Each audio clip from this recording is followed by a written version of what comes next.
Hello students, welcome to study for success. मेरा नाम है कार्तिक तोमर एंड आज हम पढ़ने जाएंगे अकाउंटिंग फॉर पार्टनरशिप फर्म, जो क्लास 12 की हमारी फर्स्ट बुक है।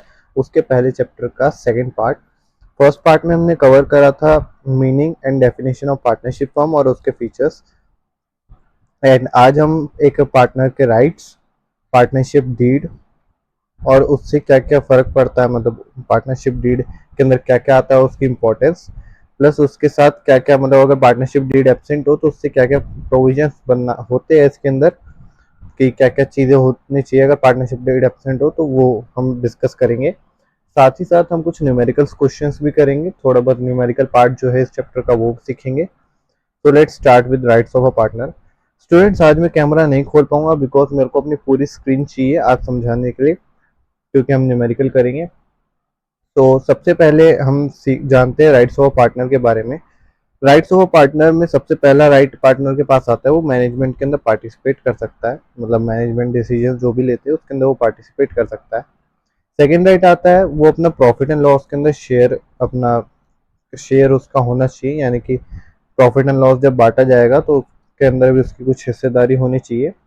Third is right to be consulted on firm matter, यानी कि फर्म का कोई भी मैटर होता है तो उसके अंदर उसको भी कंसल्ट करना चाहिए कि फर्म के अंदर कि ये मैटर हुआ है फर्म का, तो वो उसके साथ कंसल्ट होना चाहिए, उसको बताया जाना चाहिए। Right to inspect and access books of accounts, यानी कि जो भी पीएनएल या फिर बैलेंस शीट कंपनी की बन रही है तो उसका एक्सेस उसके पास होना चाहिए। Right to increase right to interest on capital and loans if agreed, यानी कि अगर पार्टनरशिप डीड में मेंशन है इंटरेस्ट ऑन कैपिटल और इंटरेस्ट ऑन लोन्स, तो वो भी उसको मिलना चाहिए।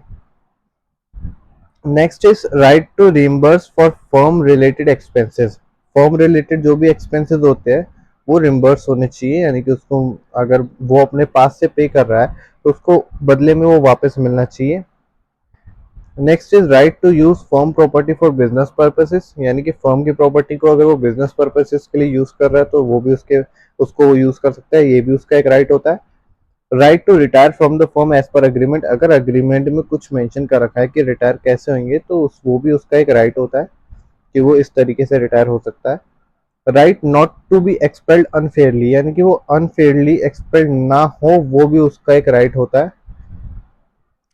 Next is right to ask for dissolution of the firm, एक फर्म के डिसोल्यूशन के लिए वो मांग कर सकता है कि अगर फर्म हो रही है तो कैसे होगी, कैसे कैसे उसको बांटा जाएगा, वो सब। Next is partnership deed. Partnership deed क्या होता है, मतलब एक अग्रीमेंट जो होता है जिसके अंदर सारे जितने भी name of the firm details वगैरह जो जो भी मैं बताने वाला हूँ वो सब उसके अंदर होने चाहिए। सबसे पहला, उस एग्रीमेंट में एक फर्म का नेम होना चाहिए और सभी पार्टनर का नाम और उनकी डिटेल। नेचर ऑफ बिजनेस होना चाहिए, मतलब किस टाइप का बिजनेस वो कर रहे हैं। Principal place of business, business कहाँ पे हो रहा है वो भी मेंशन होना चाहिए। ड्यूरेशन ऑफ पार्टनरशिप, कि वो पार्टनरशिप फिक्स्ड है या फिर एट विल पर है, वो भी होनी चाहिए। Capital contribution of each partner, हर एक पार्टनर कितना कैपिटल कंट्रीब्यूट कर रहा है वो मेंशन होना चाहिए। प्रॉफिट एंड लॉस शेयरिंग का रेशियो जो होता है कि हर एक पार्टनर, मतलब जितने भी पार्टनर है वो किस रेशियो में प्रॉफिट एंड लॉस शेयर कर रहे हैं, वो भी मेंशन होना चाहिए। Duties and powers of each partner, हर एक पार्टनर की ड्यूटी और पावर जो है वो मेंशन होनी चाहिए। Remuneration slash salary to partner, अगर पार्टनर को कोई रेन्यूमरेशन या सैलरी दे रहे हैं, अगर वो दे रहे किसी भी पार्टनर को, तो वो भी मेंशन होनी चाहिए इसके अंदर। बैंक अकाउंट ऑपरेशंस, यानी बैंक अकाउंट की जो ऑपरेशंस कहाँ कहाँ यूज होना है बैंक अकाउंट, वो मेंशन होना चाहिए। Accounting and audit method, accounting और ऑडिट किस तरीके से करेंगे वो भी मेंशन होना चाहिए। Interest on capital drawing and loans, अगर इंटरेस्ट ऑन कैपिटल ड्राइंग और लोन अगर है एग्रीमेंट में तो वो भी मेंशन होना चाहिए। Rules for admission, retirement and expulsion of partner, किसी भी पार्टनर के एक्सपल्जन, रिटायरमेंट और एडमिशन के रिगार्डिंग जो भी रूल्स होते हैं वो मेंशन होने चाहिए। Procedure in case of death और इंसॉल्वेंसी, किसी भी, मतलब अगर बाय चांस के पार्टनर की डेथ होती है या फिर वो इंसॉल्वेंट हो जाता है तो उसके केस में क्या क्या प्रोसीजर होता है वो भी मेंशन होना चाहिए। डिस्प्यूट रिजोल्यूशन मेथड, यानी कि अगर पार्टनर्स के बीच में कुछ आपसी मतभेद होगी, डिस्प्यूट हो गया, तो उसको कैसे रिजोल्व करवाना है वो भी होना चाहिए। एग्जांपल आर्बिट्रेशन, आर्बिट्रेशन एक डिस्प्यूट रिजोल्यूशन मेथड है। 16 is dissolution of the firm, मतलब फर्म का जब डिसोल्यूशन हो रहा है तो वो भी मेंशन होना चाहिए कैसे होगा। 17 is amendment to the deed, यानी कि अगर डीड में कोई भी चेंजेस करने चाह रहे हैं हम लोग तो वो कैसे होगा, वो भी इसी के अंदर मेंशन होना चाहिए। ठीक है, तो इम्पोर्टेंस जान लेते हैं इसकी पार्टनरशिप डीड की। ये डिस्प्यूट जो भी है पार्टनर्स के बीच में उसको अवॉइड करता है, प्रोवाइड करता है legal recognition and evidence, clearly define करता है प्रॉफिट एंड लॉस रेशियो को, स्पेसिफाई करता है roles and responsibilities of partners को, रेगुलेट करता है उनके एडमिशन को, रिटायरमेंट को और एक्सपल्जन को, प्रोटेक्ट करता है हर एक पार्टनर का जो भी इंटरेस्ट होता है, इंटरेस्ट वो वाला नहीं जो उनको कैपिटल और ये लोन्स पे मिल रहा है वो वाला इंटरेस्ट नहीं, ये दूसरा इंटरेस्ट है।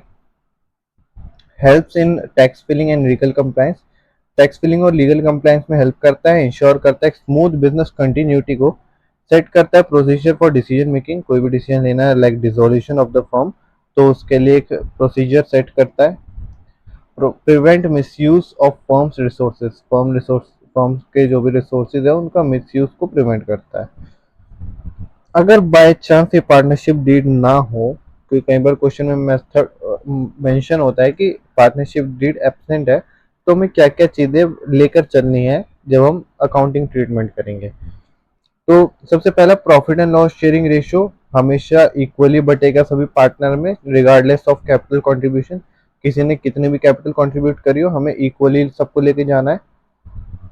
इंटरेस्ट ऑन कैपिटल, कोई भी इंटरेस्ट ऑन कैपिटल दिया नहीं जाएगा किसी भी पार्टनर को। इंटरेस्ट ऑन ड्राइंग, कोई भी इंटरेस्ट ऑन ड्राइंग चार्ज नहीं करा जाएगा पार्टनर्स की ड्राइंग पे। Interest on partners loan, interest eight 6% annum is allowed on loans not capital given by the partner, जो भी पार्टनर एक फर्म को लोन दे रहा है उसके ऊपर 6% पर एनम उनको इंटरेस्ट मिलेगा, ना कि जो फर्म पार्टनर को लोन दे रही है उसके ऊपर फर्म कोई इंटरेस्ट चार्ज नहीं कर सकती। बट अगर एक पार्टनर फर्म को लोन देता है तो फर्म उनको 6% इंटरेस्ट दे सकती है। रेन्यूमरेशन टू पार्टनर, कोई भी सैलरी या कमीशन अलाउ नहीं होगी किसी भी पार्टनर को अगर पार्टनरशिप डीड एब्सेंट है तो अब थोड़े से हम प्रैक्टिकल क्वेश्चन करने वाले हैं, थोड़ा सा प्रैक्टिकल टॉपिक्स को समझेंगे। तो क्योंकि अभी हमने इंटरेस्ट के बारे में पढ़ा है तो लेट्स स्टार्ट विद दैट। तो मैं एक ऑनलाइन मैंने ये राइटिंग पैड ढूंढा है कहीं से, तो इसी के ऊपर स्टार्ट करते हैं। तो सबसे पहले तो इस हम जानते हैं, ठीक है, तो अभी हम सबसे पहले जानते हैं इंटरेस्ट ऑन पार्टनर लोन और इंटरेस्ट ऑन फर्म लोन के बारे में। तो इंटरेस्ट ऑन पार्टनर्स लोन का मतलब होता है जो पार्टनर ने, एक पार्टनर है उसने एक फर्म को,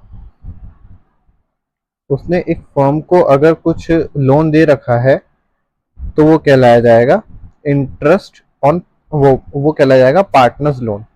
ठीक है, अगर एक पार्टनर ने एक फर्म को लोन दे रखा है तो वो कहलाया जाएगा पार्टनर्स लोन।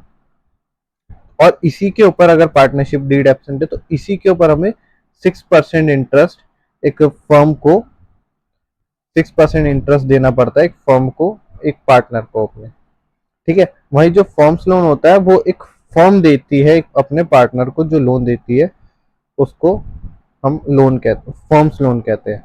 अब इसमें एक क्वेश्चन आएगा, सभी का डाउट आएगा कि अगर जो फर्म पार्टनर को लोन दे रही है तो इसमें और पार्टनर की ड्राइंग में क्या फर्क होता है।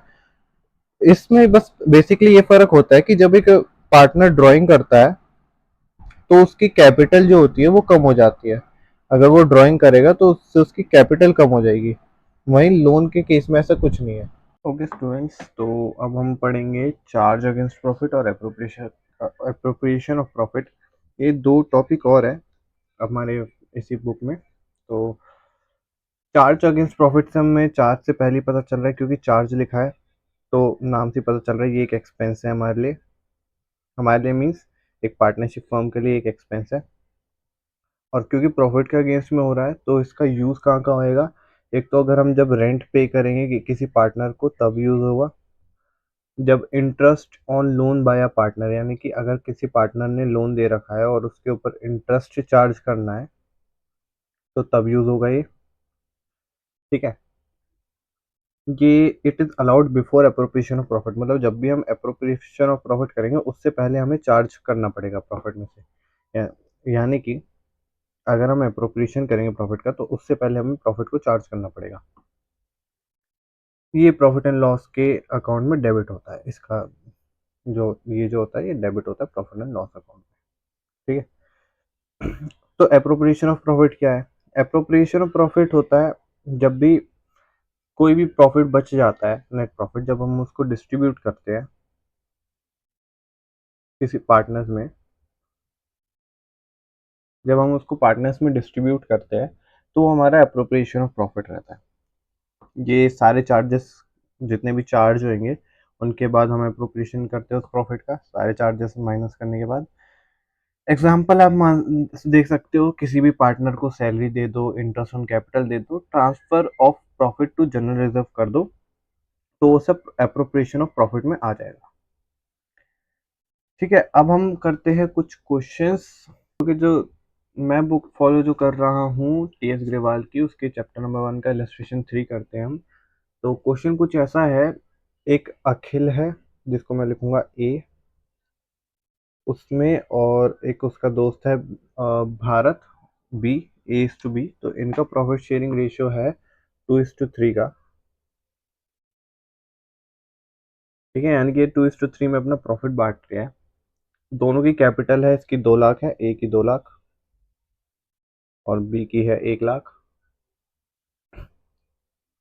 1 अक्टूबर 2022 में Akhil and Bharat gave loans of 4 lakh और 2 लाख, यानी कि 1 अक्टूबर, सॉरी,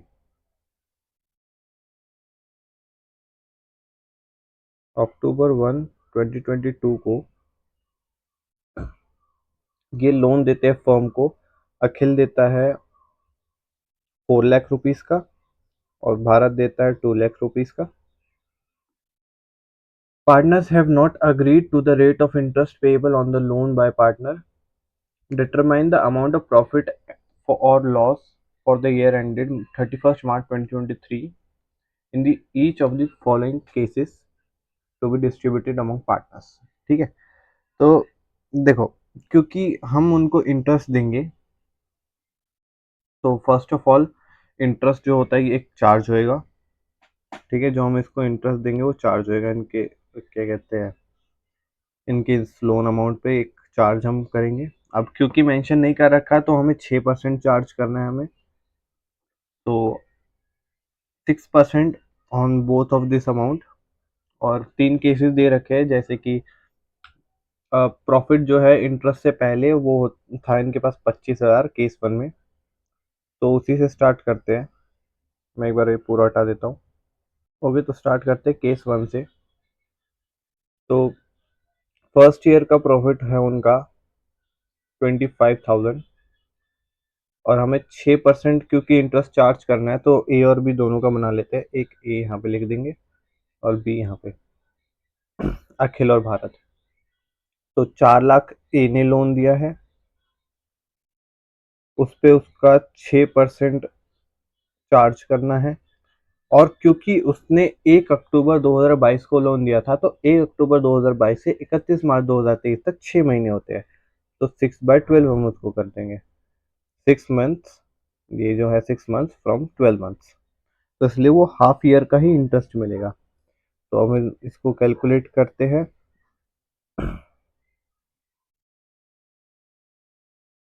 4 3 12 और लास्ट में 3000, यानी कि 12,000 का इंटरेस्ट आ चुका है ए के लिए।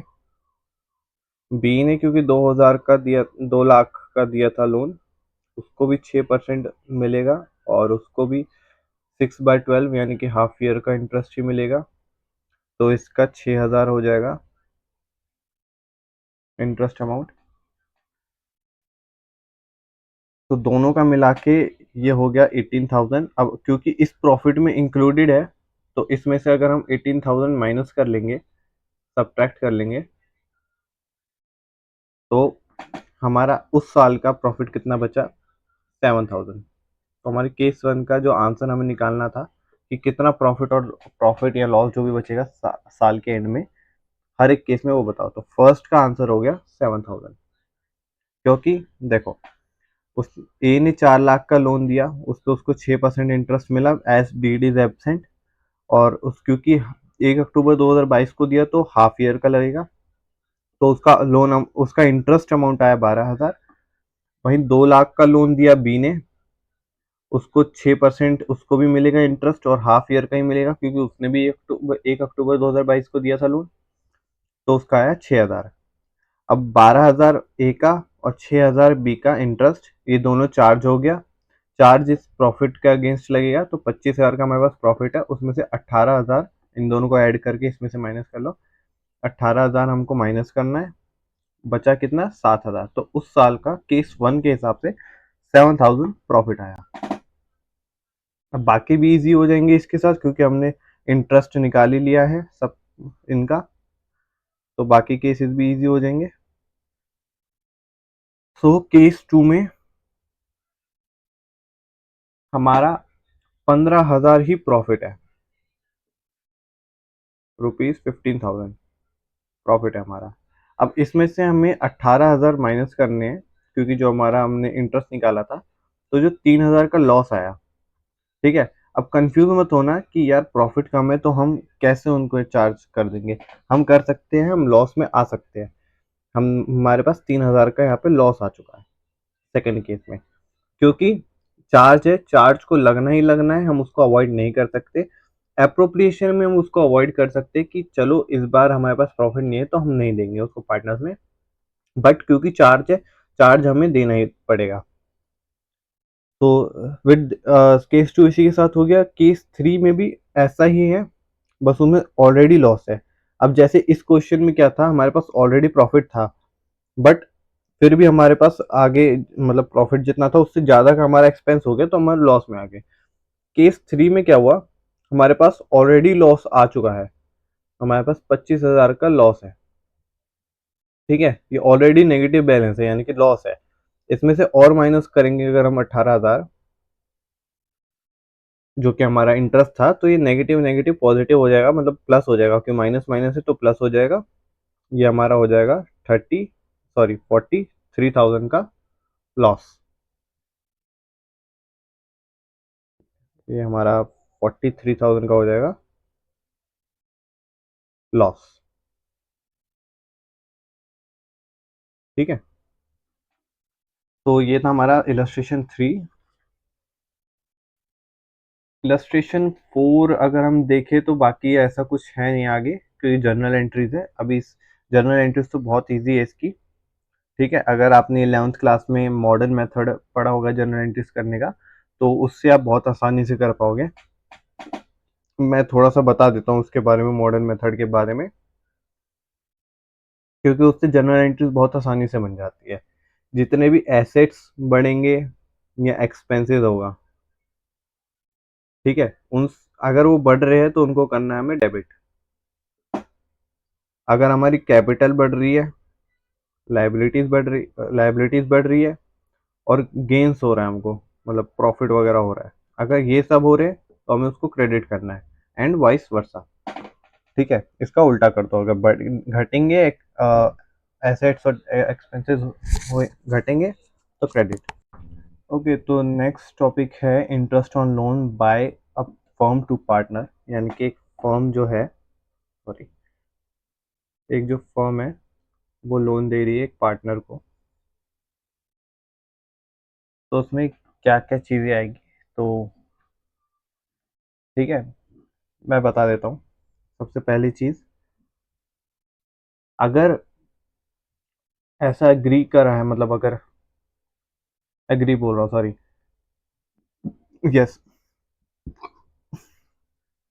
अगर इंटरेस्ट चार्ज करने के लिए एग्री करा हुआ है, अगर मेंशन ही नहीं है तो इंटरेस्ट चार्ज ही नहीं करेंगे। बट अगर उन्होंने इंटरेस्ट चार्ज करने के लिए कहा है, तो आप इंटरेस्ट कैसे चार्ज करोगे। आपको सबसे पहले तो जो भी इंटरेस्ट का अमाउंट होएगा वो पार्टनर्स की कैपिटल में से माइनस होएगा। अगर फिक्स्ड कैपिटल है तो पार्टनर के करंट अकाउंट से माइनस होगा। अदरवाइज अगर फ्लक्चुएटिंग कैपिटल अकाउंट मेंटेन कर रहे हो तो उनके कैपिटल अकाउंट से ही माइनस हो जाएगा, ओके। और क्योंकि यहाँ, क्योंकि दो इफेक्ट दिखाने होते हैं, मतलब दो इफेक्ट होते हैं जब भी हम कोई जनरल एंट्री करते हैं एक फर्म के अंदर, तो सबसे पहला इफेक्ट यहाँ पे इनकी कैपिटल्स और यहाँ पे करंट अकाउंट में आएगा, ठीक है। सेकेंड इफेक्ट आएगा हमारा प्रॉफिट एंड लॉस के अंदर क्रेडिट हो जाएगा, क्योंकि ये फर्म के लिए एक प्रॉफिट है, पार्टनर के लिए भले ही एक लॉस है, बट फर्म के लिए एक प्रॉफिट हो रहा है क्योंकि उनके पास आ रहा है, गेन हो रहा है उनको कोई चीज़, तो P&L में वो क्रेडिट हो जाएगा। सो इसकी जर्नल एंट्री बहुत आसान है। इसकी journal entry for charging interest on loan to partner, सबसे पहले उनका पार्टनर का जो भी पार्टनर है, partners capital slash current account को कर दो डेबिट, ठीक है, to interest on loan to partner. Sorry for the error writing, but मेरे पास कुछ ऐसा सामान नहीं है जिसको मैं लिख के आपको समझा पाऊँ, तो ऐसे ही करा पाऊंगा, ठीक है। सेकंड एंट्री इसकी हो जाएगी, सब ये तो है इंटरेस्ट चार्ज करने की एंट्री, ये जो फर्स्ट एंट्री है ये है इंटरेस्ट चार्ज करने की एंट्री। नरेशन लिख लेना यहाँ पे ब्रैकेट डाल के, बीइंग इंटरेस्ट चार्ज, ठीक है। तो सेकंड एंट्री जो होगी वो होती है interest on partners, sorry cash या बैंक, ठीक है, क्योंकि रिसीव कर रहे हैं हम, तो यहाँ तो कैश में हम रिसीव करेंगे स्लैश बैंक में, to partners capital slash current account, account debit to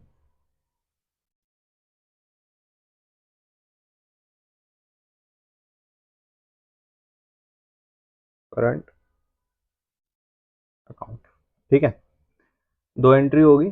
फिर लास्ट में जो हमने ये इंटरेस्ट करा था चार्ज, ये वाला, क्योंकि ये क्रेडिट में है इसको हम डेबिट में डालेंगे और इसको to profit and loss account कर देंगे, वो हमारी हो जाएगी third entry, interest on loan partner account debit to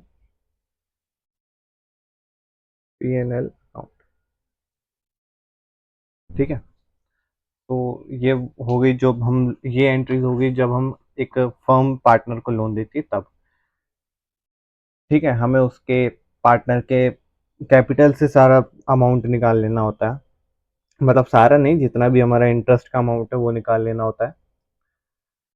rent paid और पेबल टू पार्टनर, अगर हम किसी पार्टनर को रेंट पे कर रहे हैं या फिर पेबल है, उनको देना पड़ेगा रेंट किसी भी पार्टनर को, तो उसके लिए भी हम rent account debit, because expense है, एक्सपेंस इज ऑलवेज डेबिट, तो रेंट अकाउंट डेबिट हो जाएगा।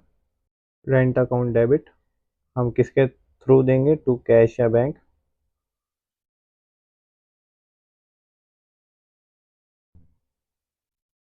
ठीक है, to cash cashless bank account.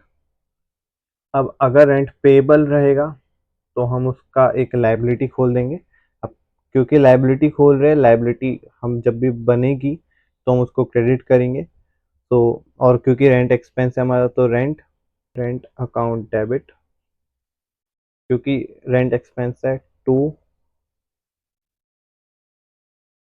Rent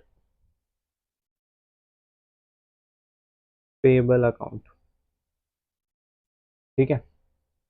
अब क्योंकि अब रेंट पेबल है, क्योंकि हम रेंट जो है बना रहे हैं, अभी हमने दिया नहीं है उनको, तो रेंट हमारा एक्सपेंसेस का अकाउंट बढ़ गया, क्योंकि एक्सपेंसेस हो रहे हैं, एक्सपेंस बढ़ेगा तो उसको डेबिट, और लाइबिलिटी क्योंकि रेंट पेबल हमारी एक लाइबिलिटी है, उसको अब वो बढ़ेगी तो उसको क्रेडिट।